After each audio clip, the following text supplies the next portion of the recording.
E aí, galera, eu sou Carlos Avelar, professor de Geografia, e hoje a gente inicia o 7º ano com a temática da favelização das cidades, né? Fazendo a conexão com o que a gente vinha trabalhando na aula anterior, que é a ocupação territorial. A temática da favelização, ela tem a ver com o processo de ocupação, né? O adensamento populacional, o deslocamento das pessoas entre cidade, campo-cidade e a ocupação em diversas atividades, em diversos setores que vão abrigando essa população nesse deslocamento entre campo e cidade. Então, a parte inicial aí da temática dessa ocupação urbana, né, muito densa, e esse termo que foi gerado a partir dessa ocupação urbana nas áreas periféricas tem a ver com alguns episódios que aconteceram na história do Brasil, né? Então, na sua origem, de acordo com a Wikipédia, esse termo favela, ele advém de um episódio na Guerra de Canudos. A cidadela de Canudos foi construída próxima a alguns morros, entre eles o Morro da Favela, que era batizado dessa forma por ter uma vegetação, né, uma planta conhecida popularmente por esse nome e que tomava conta de toda a região. Posteriormente, o termo favela foi utilizado para designar um conjunto de residências desprovidas ou precarizadas em algum aspecto acerca de recursos e infraestrutura. Então, assim, a gente identifica essa correlação entre ocupação e adensamento urbano e essas ocupações, elas se caracterizam por terem um aspecto peculiar, ou seja, são adensamentos que as pessoas foram chegando nas cidades, foram chegando nas aglomerações e que essas áreas, elas não tinham esse aspecto de infraestrutura já construída. Então foram áreas que foram abrigando pessoas, populações que vieram em busca de alguma atividade econômica ou em busca de alguma forma de sobrevivência e que foram ocupando essas áreas periféricas, conhecidas como áreas de morro. Então a gente faz a conexão entre esses elementos, né, da urbanização precoce e da falta de planejamento e acolhimento dessas pessoas que vinham em busca de uma atividade econômica. Então a gente pode identificar, como a gente vê aí na tela, algumas fotos de áreas que foram ocupadas dessa forma, ocupadas irregularmente, né? E que foram dando origem a contextos, a caracterizações precárias, né? O que é que a gente chama de precarização? A precarização é a infraestrutura como um todo, falta de saneamento básico, falta de abastecimento de água, falta de planejamento das casas, da localização das casas, né? Tudo isso vai gerar uma demanda para aquele espaço, vai gerar uma sobrecarga e essa sobrecarga vai comprometer a qualidade de vida daquele espaço, né? Então a gente observa tipos de moradias precários, né? São moradias feitas com plástico, com lona, com papelão, às vezes uma ou outra vez com algum tipo de alvenaria mais precária, mas a gente identifica que há uma ausência, uma carência grande de infraestrutura e além dessa carência de infraestrutura, há um problema maior. O poder público, por não ter chegado ao tempo da ocupação, ele também não consegue se aproximar daquelas pessoas. Então essa carência também do poder público de estar atuando junto à vida dessas pessoas se faz muito presente. Bom, existem também outras características, né, outros aspectos que influenciaram a ocupação irregular nessas áreas periféricas, né, que comumente se chamou se denominou favelização. Com o declínio do mercado negreiro, ex-escravos e outras parcelas da população acabaram se fixando em fundos de vale, em costas de morros, que por estarem dentro da cidade ficavam mais próximos do mercado de trabalho. Houve no processo de ocupação territorial do Brasil um adensamento populacional quando houve o deslocamento de uma mão de obra que antes se concentrava nas produções primária exportadora, que eram as produções de açúcar, de café, né, de grãos, enfim, de materiais de primeira ordem, e que essa população, né, depois que aconteceu as mudanças políticas e as mudanças econômicas, essa população ela migrou, ela se deslocou das áreas rurais para as áreas que então estavam em ascensão, as áreas urbanas. Era uma população que trabalhava na agricultura e na pecuária, em atividades primárias, e que de uma hora para outra se viu pronta para entrar num mercado na qual ela não tinha qualificação ainda, que era o mercado urbano, né? O mercado urbano industrial. As cidades começavam então a absorver algumas atividades industriais, atividades secundárias de beneficiamento do algodão, por exemplo, foi um grande impulsor aí desse processo. E a mão de obra que vinha então do campo não tinha um preparo adequado para ocupar essas funções, e essas populações, ao migrarem do campo para a cidade, elas ficaram, né, ocupando áreas periféricas, áreas de morros, áreas de fundo de vales, né, e a partir daí todo esse adensamento populacional nessas áreas periféricas deram origem a esse processo de favelização. É importante, não é, a gente atentar para alguns aspectos peculiares. O primeiro deles é, como a gente já falou, que o poder público não chegou, não alcançou. O poder público estava muito mais preocupado com o desenvolvimento econômico, né, que chefiava esse processo de ocupação das áreas periféricas e das áreas centrais, principalmente das áreas centrais, e não deu a atenção necessária, a atenção devida a essas regiões das áreas periféricas das cidades. E aí essa população ela ficou realmente à deriva nesse contexto de desenvolvimento do capitalismo, e as áreas urbanas eram o cenário principal do desenvolvimento do capitalismo. O poder público, então, ele atende às necessidades do mercado, atende às necessidades de uma elite que dominava primeiramente com o mercado primário exportador, que era baseada na produção, né, de cana-de-açúcar e café, principalmente, e pecuária também, e estava preocupado com esses aspectos econômicos. E aí essa mudança política e econômica foi dando origem a essa população que se deslocou, e essa população ficou no esquecimento. As áreas urbanas, é importante a gente destacar que as áreas urbanas periféricas que foram ocupadas por esse processo de favelização, né, elas são áreas onde os serviços são precários, né, são áreas onde as pessoas estão desprovidas dessas características, né, e são áreas de economia informal, de economia a economia do biscate, a economia do prestador de serviço informal, e a informalidade então toma conta dessas regiões.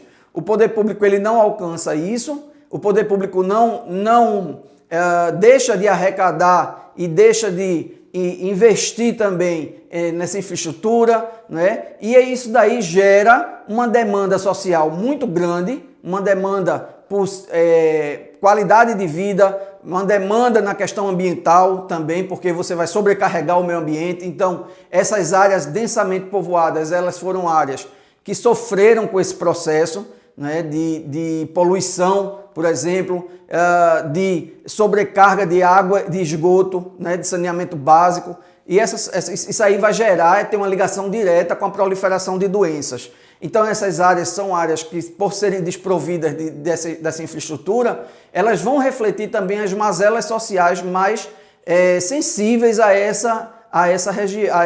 esse aspecto, né?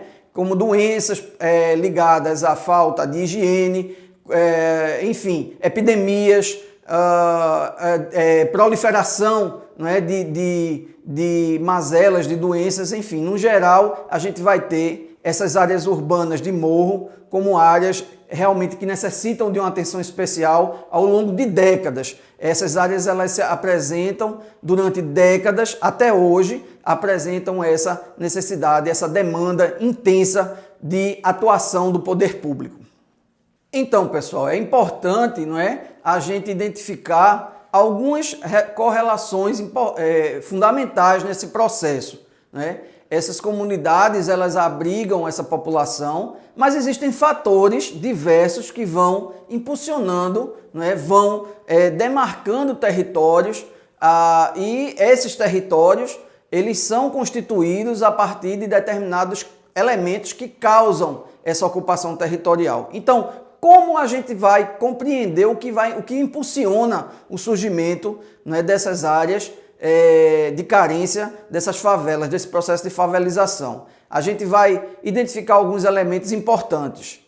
Atentem aí no que vocês estão vendo, alguns fatores que condicionaram para o aumento, né, dessas cidades e o surgimento dessas áreas mais desprovidas, né, dessas áreas de favelas.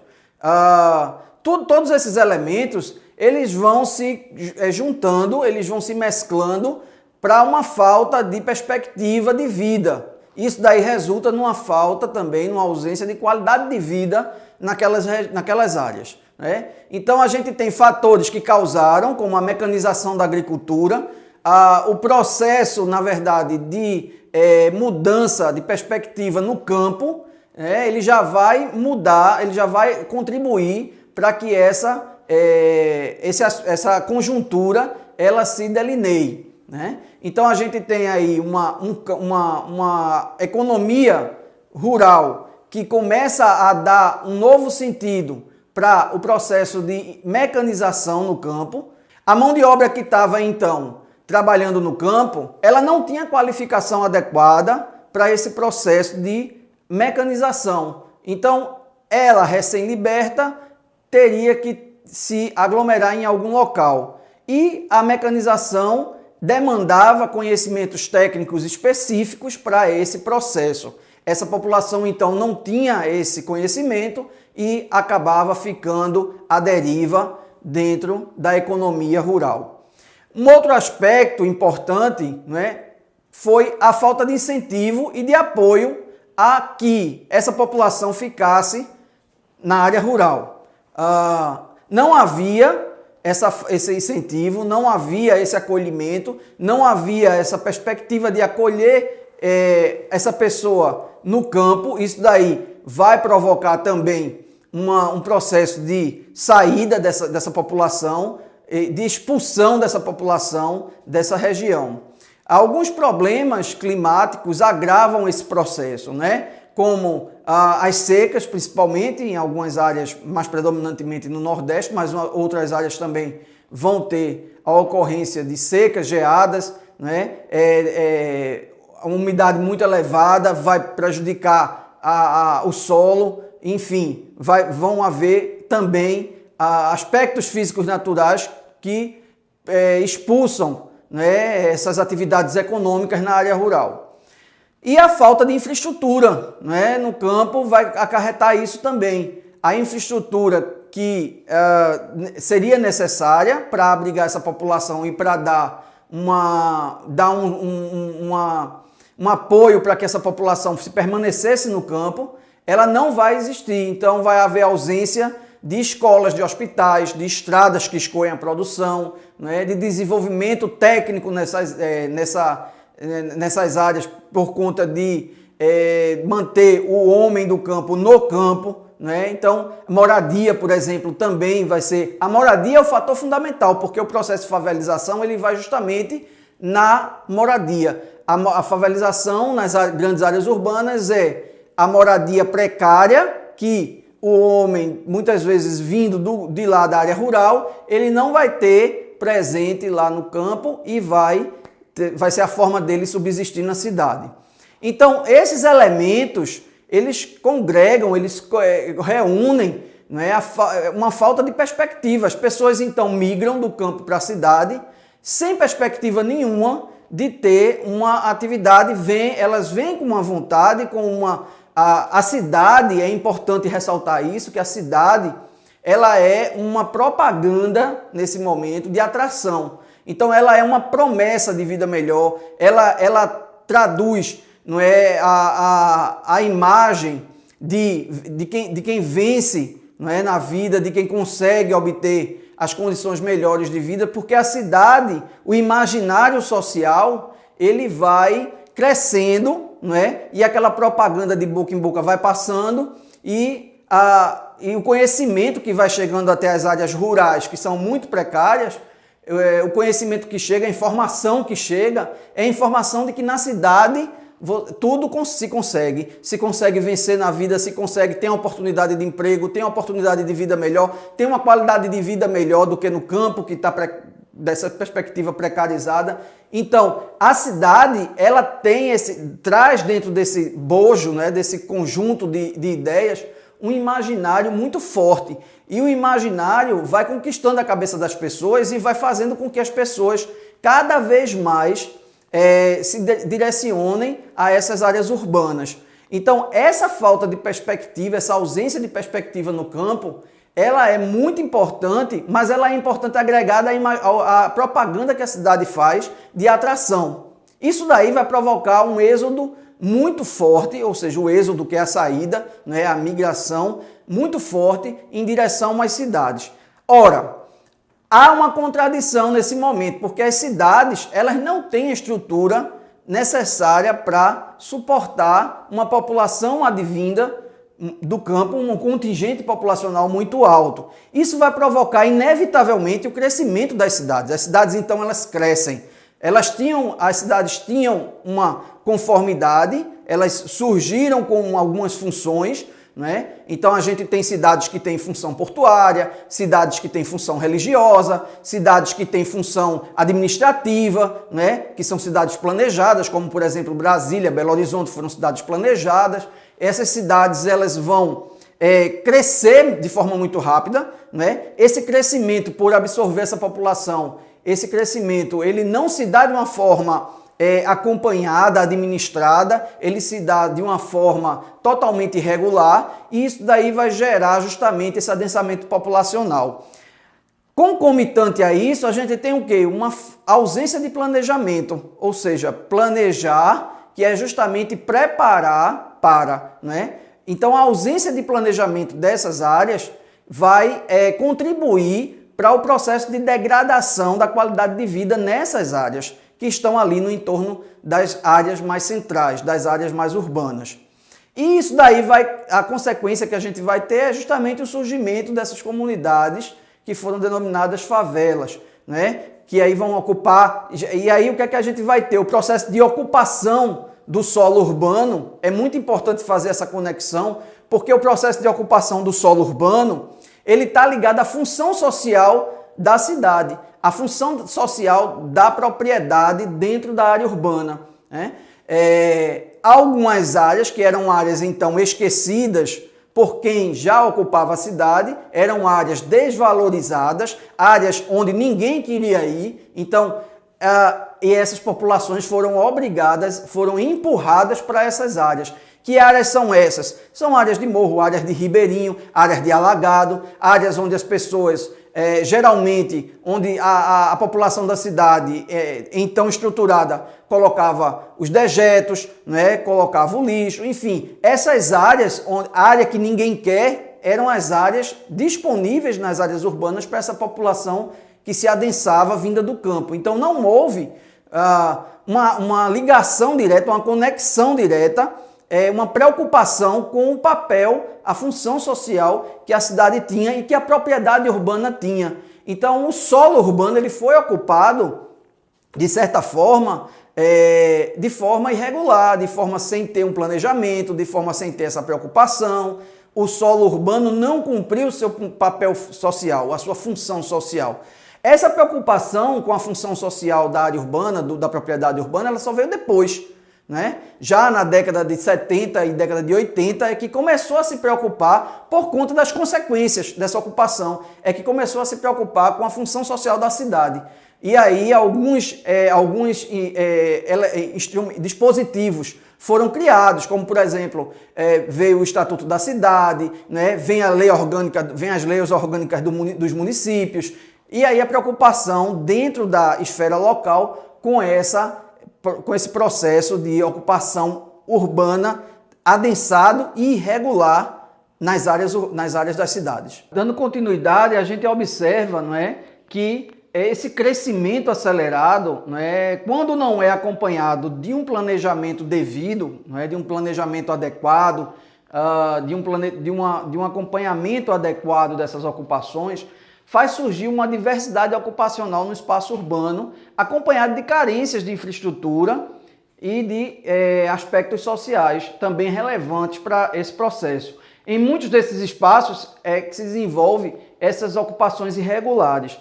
É importante assim a gente também ressaltar que essas ocupações, mesmo elas sendo irregulares e elas sendo tão precárias, tão carentes, elas são uma forma de organização do espaço, uma forma própria de organização do espaço. Então, quando a gente parte para a análise do espaço, é importante a gente destacar que o espaço ele tem a sua função organizacional própria, né? É o que o professor Milton Santos chama de o espaço, a desorganização organizada. Então,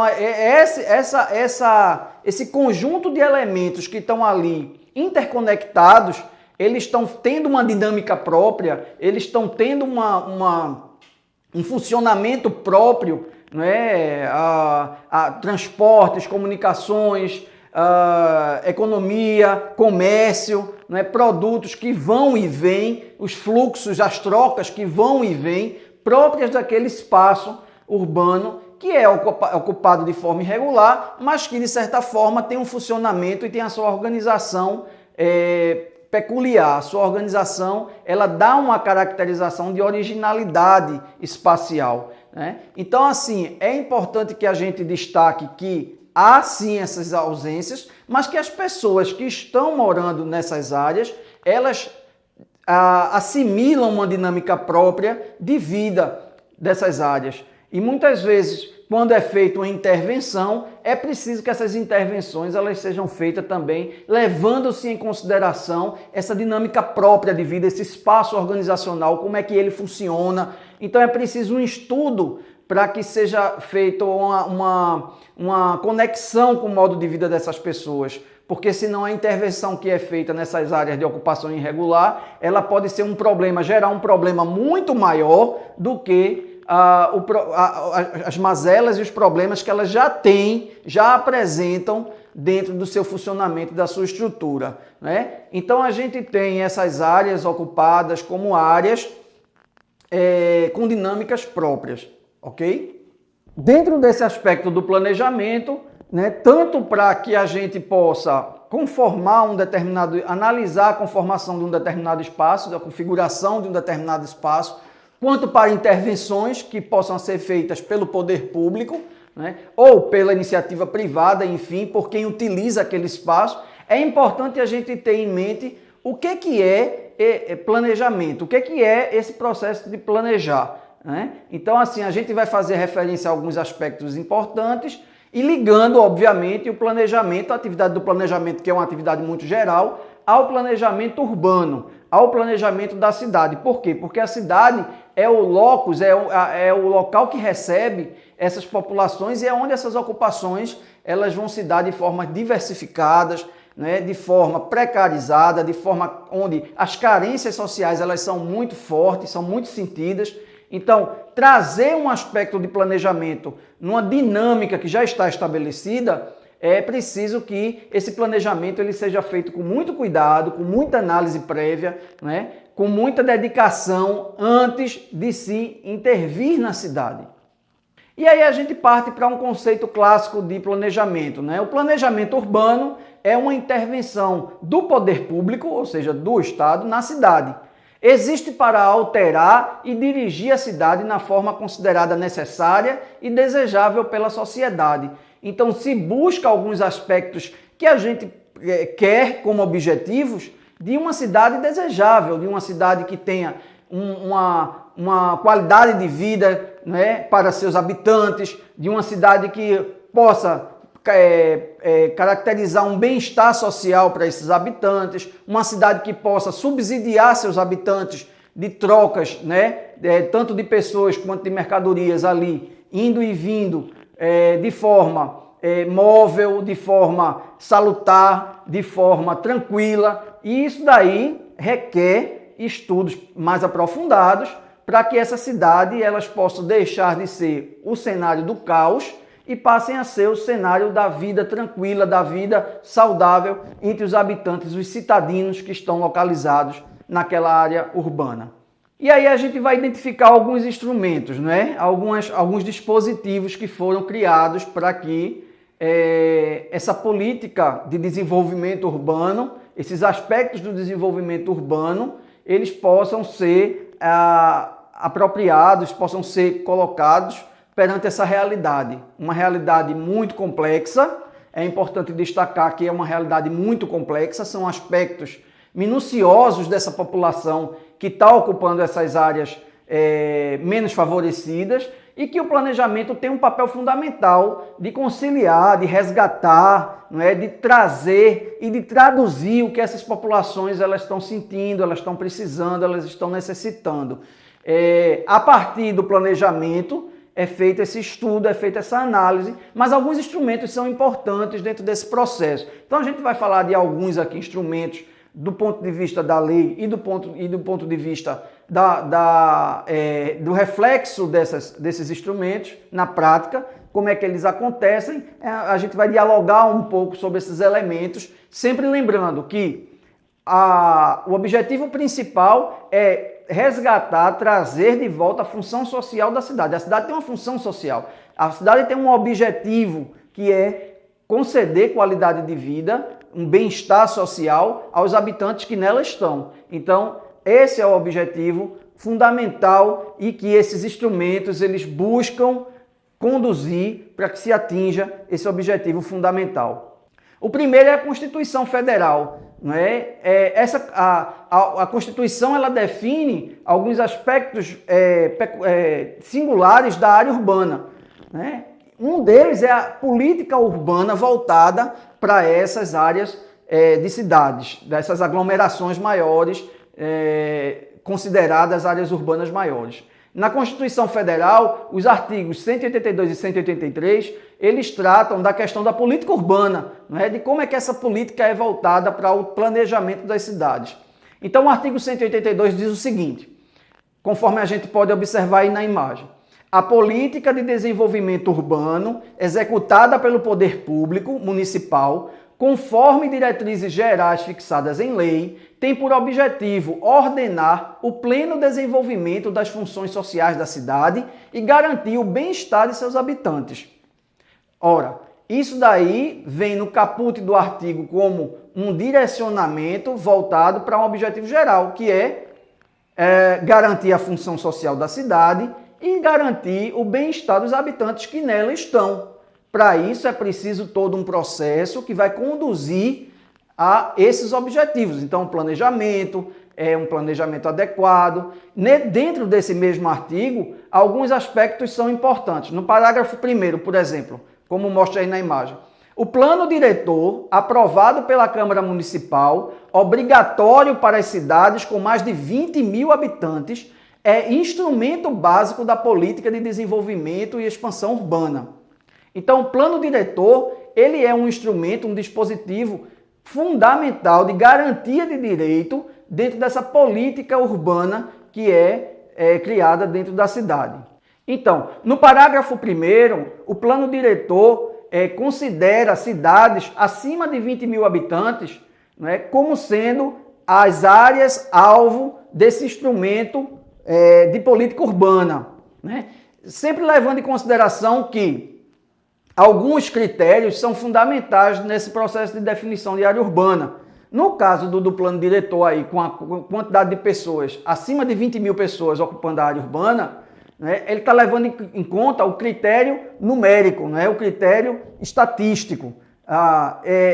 Outros critérios, elas também estão presentes dentro dessa definição de área urbana, como, por exemplo, o critério político-administrativo, que é justamente o mais adotado pelo IBGE, que é o critério que define a área urbana como sendo a sede política administrativa da cidade, né? Então a gente tem alguns elementos da cidade presentes, as divisões municipais, o município como a célula principal, né? A divisão dos municípios em distritos, em função das aglomerações urbanas que cada distrito tem. Então eu tenho as aglomerações urbanas de cada distrito definida como vilas ou aglomerações menores, e aquela vila ou aglomeração que apresenta o maior desenvolvimento ou que tem dentro da sua área urbana a sede do poder público, como por exemplo a prefeitura, as câmaras municipais, elas são a sede do município como um todo. Isso é o critério político-administrativo para a área urbana. O terceiro critério que a gente pode identificar é o critério econômico para se definir a área urbana. É o critério que define como área urbana como sendo aquela área aglomeração, não é? Independente do número de pessoas ou independente da função administrativa que ela exerce, mas fundamentalmente aquela área que concentra atividades dos setores secundário e terciário, ou seja, da economia, ou seja, os setores de industrialização, que é o beneficiamento da matéria-prima, e de comercialização e trocas desses produtos. Então, toda aquela área urbana onde onde nós temos a concentração de atividades econômicas na indústria, no comércio e nos serviços, se define como área urbana a partir dessa perspectiva econômica, né? Esse é o terceiro critério adotado, né, conhecido para se definir área urbana. No caso do plano diretor, ele dá uma aproximada aí do critério estatístico, que é o critério que leva em conta o número de habitantes. Então, toda e qualquer área urbana que tenha mais de 20 mil habitantes, ela precisa, é obrigatório ela ter uma política voltada, um plano diretor voltado para o planejamento da sua área, né? Isso daí resgata, né, a função social que a cidade tem, a função social da propriedade dentro da cidade e a própria função social que a cidade demanda dentro desse processo de ocupação urbana. Ainda de acordo com o artigo 182 da Constituição, fica claro que a responsabilidade pela política urbana do Brasil é do poder municipal. Então é importante destacar, né, que o aspecto urbano ele está restrito ao município, à célula do município. Isso daí dá um caráter político-administrativo de responsabilidade sobre a função social que a cidade tem. Ou seja, cabe ao município prover meios que tornem a cidade um espaço de convivência melhor. Vale salientar que tal situação é alcançada quando a cidade atende a requisitos básicos que envolvem a sua função social. Dentre esses requisitos, podemos destacar, né, a habitação, moradia digna para todas as pessoas, envolvendo toda uma infraestrutura, né? Ou seja, fornecimento de água, fornecimento de luz e a consolidação de um sistema de saneamento básico que atenda a essas pessoas. A circulação é um outro requisito, né? Está relacionada a transporte público mínimo e de qualidade. A gente sabe que todos esses elementos nas áreas urbanas muitas vezes deixam a desejar, né? Justamente refletindo uma falta de atuação do poder público nessas áreas. Um outro requisito é o requisito do lazer, né? Parques, praças, né? Afinal de contas, a cidade ela é também um espaço onde as pessoas possam conviver de forma harmoniosa e que possam ter tranquilidade, né? Muitas vezes as cidades elas apresentam justamente em determinados aspectos o contrário, né? São áreas de violência, são áreas que o caos às vezes é gerado e propiciam aos habitantes da sua região um modo de vida mais estressado, não é, por conta dessa violência, por conta desses aspectos contrários. Mas fundamentalmente é um indicativo também de áreas de lazer. E um último requisito, não é a questão do trabalho. A cidade é feita para o trabalho também. A cidade que não oferece o trabalho formal aos seus habitantes sofrerá com problemas de mendicância, aumento de consumo de álcool e de drogas, por fim, isso daí reflete no aumento da violência e numa péssima qualidade de vida.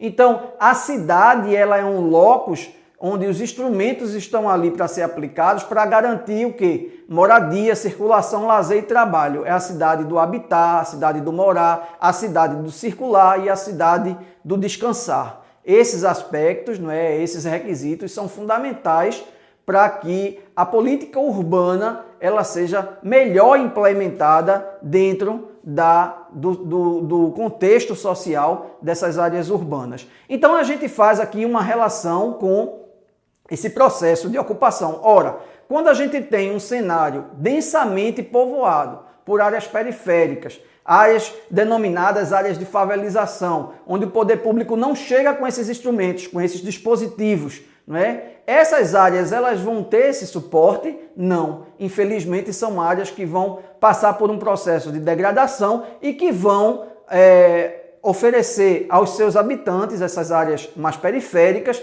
a ausência de habitação, ou seja, moradia adequada, a ausência de transporte adequado, a falta de espaços para o lazer e um dos aspectos fundamentais, que é um dos requisitos, é a falta de trabalho, né? Uma perspectiva negativa em relação ao trabalho. As pessoas vêm com essa ilusão de que a cidade cria-se esse imaginário, vem com essa ilusão de que a cidade é o local onde há trabalho para todo mundo e quando chegam nas áreas urbanas, há uma contradição, né? Essas pessoas se decepcionam porque ficam à mercê de um mercado de trabalho, ou seja, gera uma população onde o desemprego é muito mais elevado, né? E o sonho, a ilusão da cidade como o espaço, o locus do desenvolvimento social, o locus, né, daquele progresso, daquele desenvolvimento, ele vai por água abaixo. Algumas ferramentas, como a gente já falou, alguns dispositivos é que vão auxiliar nesse processo. O plano diretor, a gente vai detalhar um pouco mais ele mais na frente. O Estatuto da Cidade é um outro dispositivo também, né, que foi criado em forma de lei para também garantir e ampliar esse raio de abrangência do poder público sobre as áreas urbanas, principalmente as áreas urbanas periféricas, e a participação popular também, ela resgata um pouco essa população, ela traz o protagonismo para essa população se inserir dentro do processo de planejamento. Ou seja, o planejamento é importante do ponto de vista de seus aspectos fundamentais, de seus levantamentos, mas é importante também fazer com que esse planejamento ele tenha a participação das pessoas que serão destinadas a ele. Então, trazer essas pessoas das áreas das comunidades, das áreas mais precarizadas, para discutir, debater que elementos vão ser aplicados para as suas intervenções, as suas mudanças, é muito importante também, é fundamental, eu diria, trazer essas pessoas para o debate, trazer essas pessoas para o diálogo e para o planejamento também. Obviamente que existe o ponto de vista técnico do planejamento, mas existe o ponto de vista da vivência do espaço, da organicidade do espaço urbano. E a organicidade e a vivência diária do espaço são essas pessoas que são protagonistas diariamente, não é? E elas têm muito a contribuir trazendo esses aspectos para a discussão dentro do processo do planejamento da política urbana voltada para essas áreas mais adensadas. Então, resgatando um pouco do que já foi falado, o plano diretor é um documento obrigatório para cidades com mais de 20 mil habitantes, devendo ser aprovado pela Câmara Municipal. Reflete os anseios da sociedade e tem iniciativa do prefeito. Como é uma força de lei, gerado por força de lei, o prefeito precisa implementar o plano diretor, né? Espera-se que o plano diretor aponte meios para o desenvolvimento economicamente viável, socialmente justo e ambientalmente equilibrado, né? Trazendo a esfera econômica como condição primordial para o desenvolvimento, né? E para o trabalho daquelas pessoas, trazendo a esfera social, que é todo um aparato social para dar condições de vida digna àquelas pessoas, e trazendo também o aspecto ambiental, ou seja, a qualidade de vida do ambiente é importante para que aquelas pessoas tenham uma vida digna. Então, resgate um pouco do plano diretor, né? Lembrando que o plano diretor ele é uma obrigatoriedade da gestão municipal. Bom, o Estatuto da Cidade, que é a Lei 10.257 de 2001, regulamenta a questão da política urbana no Brasil. Expressa na Constituição brasileira, como a gente já viu nos artigos 182 e 183. Tem como princípios básicos o planejamento participativo e a função social da propriedade, como a gente já falou, né? O planejamento participativo trazendo o protagonismo, né, das pessoas que estão habitando aquele espaço e a função social da propriedade dentro do espaço urbano. Então é importante, gente, a gente destacar que dentre esses instrumentos de política urbana aqui no Brasil, o Estatuto da Cidade é que trata da questão do uso capião especial de um imóvel urbano, né? Ratificando, né, complementando o que diz o artigo 183 da Constituição. No artigo 183, ele diz: aquele que possuir como sua área urbana de até 250 metros quadrados por 5 anos ininterruptamente e sem oposição, utilizando-a para sua moradia ou de sua família, adquirir-lhe-á o domínio, desde que não seja proprietário de outro imóvel urbano ou rural. Então essa ocupação, não é, esse adensamento das áreas periféricas, obviamente, durante décadas que foi se implementando, vai dar a essas pessoas a posse da terra por uso capião, uma vez que o uso capião define, no intervalo de 5 anos, não é, a ocupação desse espaço de forma ininterrupta e de forma que ninguém conteste essa ocupação, e aí passa-se a propriedade para aquela pessoa, né? Então isso daí, a lei do uso capião, a lei que a Constituição garante no seu artigo 183, ela é importantíssima para o processo de adequação dessa função social da propriedade urbana. Isso é importante porque vai garantir a posse do imóvel urbano para aqueles que ocuparem determinada área urbana por 5 anos de forma ininterrupta, né? Isso daí é um passo fundamental para se garantir a cidadania da pessoa, né, da pessoa humana, porque o espaço dentro da área urbana, o espaço de ocupação, de vivência, né, o espaço onde a identidade vai ser construída, onde o sujeito vai se colocar enquanto protagonista de transformação social, é justamente o espaço da propriedade urbana. Isso daí, então, vai delinear para esse sujeito, né, vai garantir para ele um aspecto de cidadania, né, que o Estado precisa prover, e dentro da política urbana, o Estado vai prover a partir desse direcionamento da função social da propriedade urbana e garantia de direito pelo uso capião. Então, uma terceira ferramenta importante dentro desse processo da política urbana e fundamental, imprescindível, ela não pode ser aberta a mão dela de forma alguma, é a participação popular, né?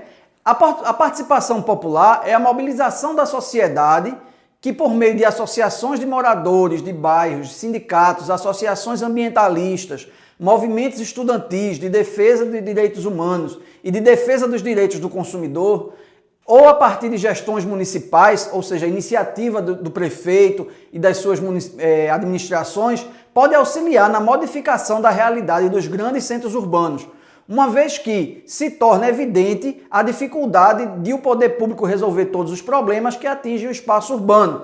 Então a participação popular, não é?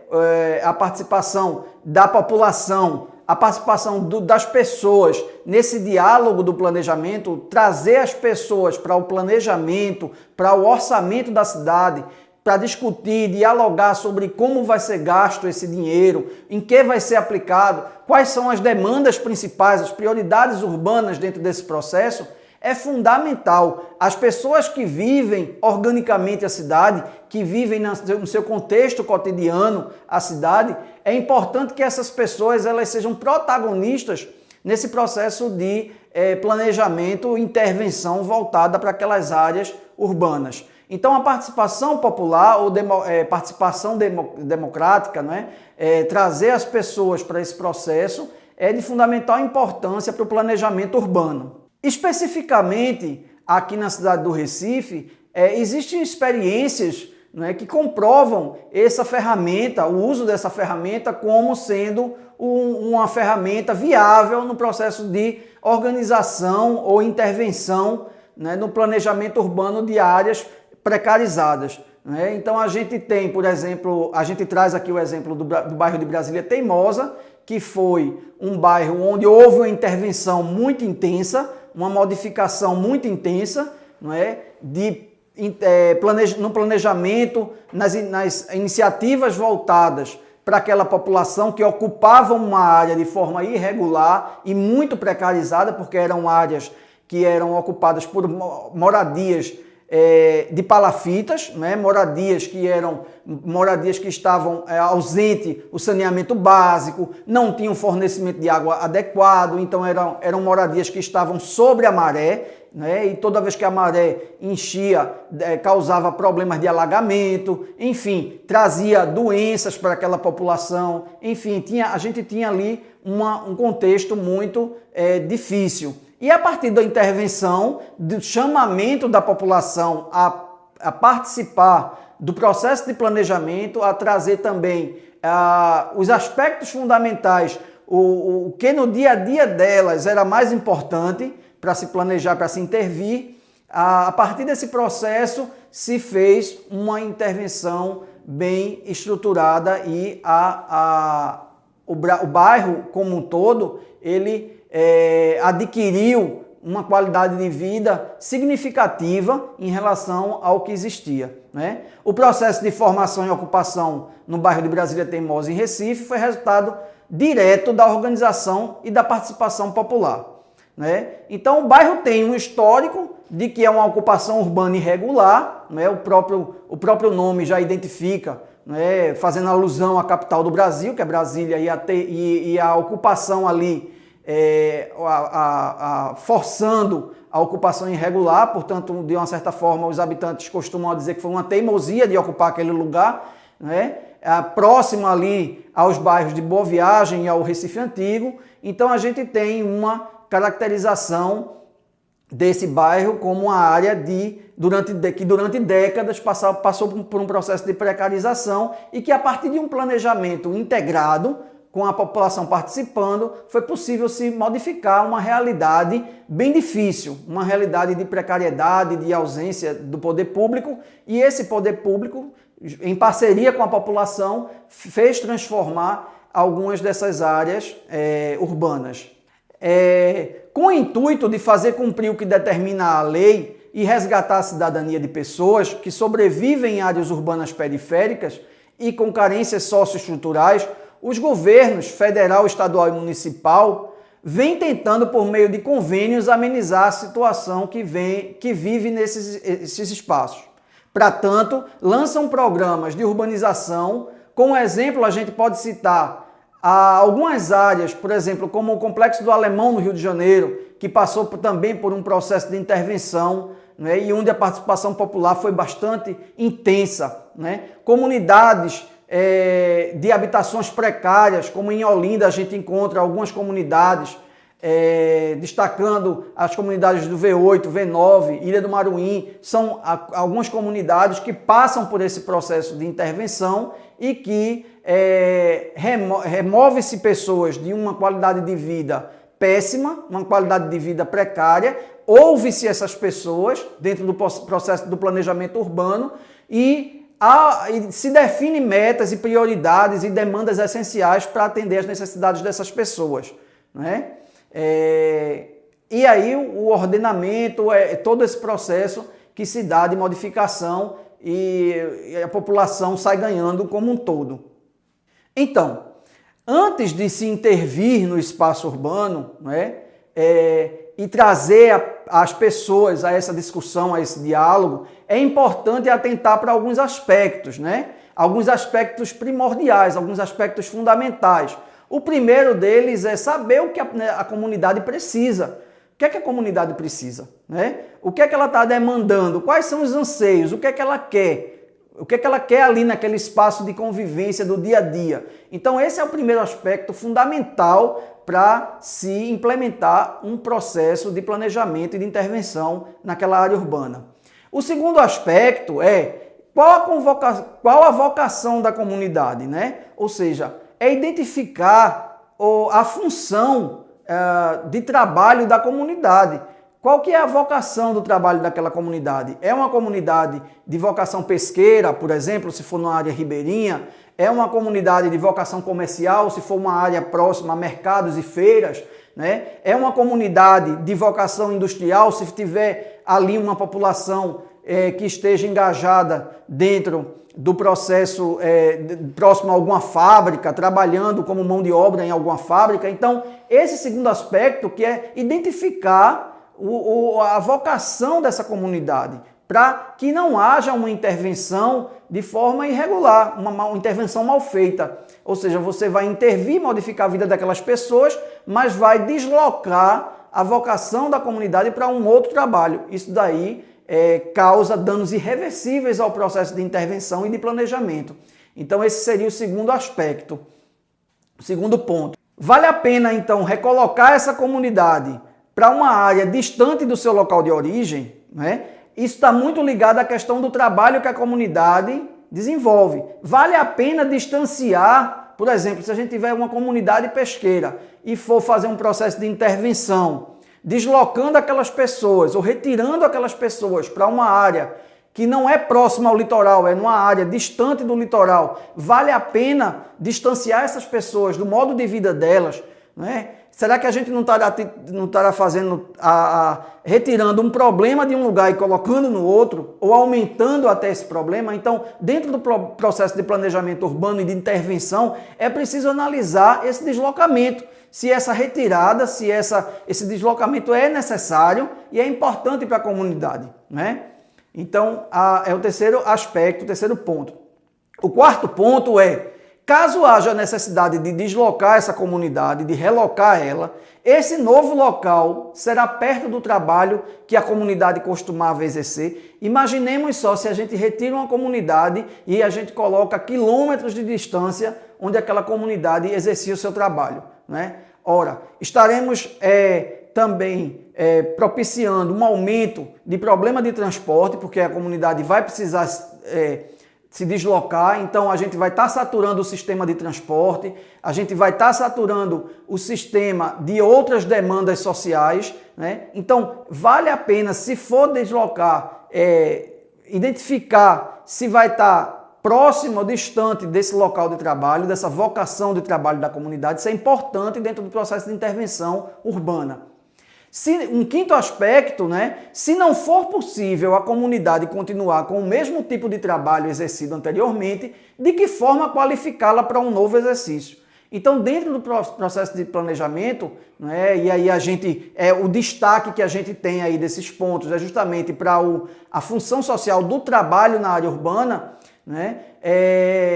A função social do trabalho é importantíssima dentro desse processo de intervenção e deixar as pessoas ligadas a seus trabalhos, né? É importante requalificar esse processo, né? É preciso pensar sobre, ora, se eu estou retirando para intervir, para fazer um planejamento, para readequar, eu vou colocar aquela população em uma outra vocação de trabalho, mas eu preciso saber de que forma eu vou requalificar, eu vou dar subsídio. Não adianta eu tirar a população, as gestões municipais, a gestão estadual ou a gestão federal, retirar a comunidade, colocar num outro espaço, num outro ambiente e não dar condições da comunidade se desenvolver dentro daquele espaço, daquele ambiente. Então é preciso que venha atrelado a isso um processo de requalificação voltado para o trabalho, para o emprego, né? Emprego e renda, propostas de emprego e renda. As respostas encontradas com base nesse diálogo com a comunidade, seus representantes, associações e governos,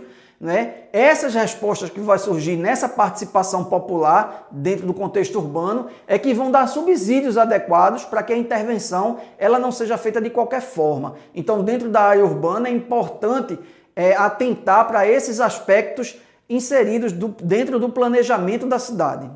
Quem são as pessoas que estão vivendo, então, nessas comunidades, nessas áreas mais afastadas, nessas áreas desprovidas, nessas áreas mais desvalorizadas, ou seja, as áreas que ninguém quis e que essas populações foram forçadas a ocupar como áreas periféricas, áreas de subdesenvolvimento, de precarização de condições. Quem são essas pessoas que estão ali? Então, quem são essas pessoas que estão nesses lugares mais afastados, mais desprovidos? Quem são as pessoas que estão vivendo na favela? Gente, antes da gente continuar com essa temática, a gente chama vocês para assistirem esse vídeo que trata dessa caracterização um pouco dessas pessoas que estão vivendo nessas áreas mais periféricas. Então, pessoal, como a gente viu no vídeo aí, né, a gente vai identificar que essas áreas periféricas, essas áreas que estão mais afastadas, desprovidas do poder público, e quando muitas vezes o poder público, quando vem, né, ele vem mais de forma repressora do que de forma assistencial, essas áreas são justamente áreas ocupadas por pessoas que estão à margem de algumas situações sociais, né? Então é importante a gente observar e refletir um pouco sobre os aspectos que o vídeo trabalha, né? Essa falta de perspectiva, né? Essa falta de orientação, esse resgate do protagonismo social que não existe nessas áreas, então são áreas esquecidas, enfim, pelo governo, pelos órgãos públicos. E o processo de planejamento e intervenção requer justamente resgatar isso aí, né? Para que a gente possa refletir, conforme a gente pode observar no vídeo e pode observar algumas questões de reflexão, né, voltadas para o vídeo que foi assistido. Quem que faz a arte? Né? De que forma essa arte está presente? De que forma essa cultura está presente? Essa cultura dessas áreas periféricas, ela é uma cultura, não que toda a sociedade admite, aceita, né, ou não?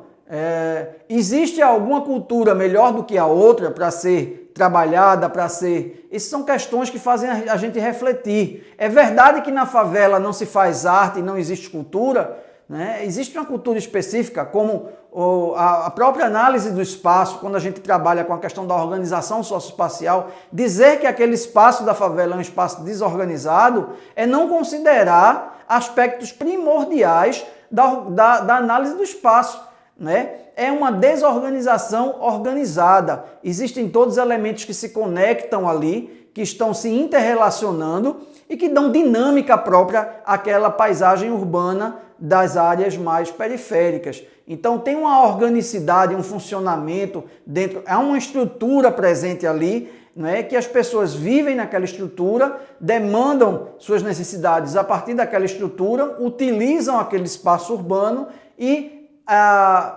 consolidam um modo de vida específico daquelas áreas. Então a gente precisa identificar esses elementos, né? Uma outra questão são a cultura musical, né? A cultura que é muito efervescente, né? As bandas que vão aparecer nessas áreas, grupos culturais muito fortes, muito enraizados dentro dessas áreas de berço, né? Que são as áreas de favela. Então a gente tem, por exemplo, a gente pode citar especificamente o caso daqui de Pernambuco, não é? E do caso da região metropolitana do Recife, alguns grupos culturais muito fortes, se a gente tomar em consideração aqueles grupos culturais que aparecem muito mais no carnaval, mas que são grupos culturais que estão presentes ali todo o ano, né? Muitos deles são grupos culturais que estão localizados nas periferias, né? Estão localizados lá nas áreas mais precárias, mas que ainda assim resistem. Então as favelas, esses espaços, essas comunidades, elas são espaços de resistência. Resistência cultural, resistência econômica, porque ela tem uma diversidade econômica ali funcionando, resistência social, né? Porque há um papel social, há uma função social ali estabelecida. Então são espaços de resistências que vão consolidando, vão configurando esses espaços periféricos. Bom, pessoal, espero que vocês tenham gostado dessas reflexões sobre a área urbana, sobre a política urbana. É muito importante a gente identificar todos esses aspectos e tirem proveito desse material, tá certo? Um grande abraço e até a próxima vez.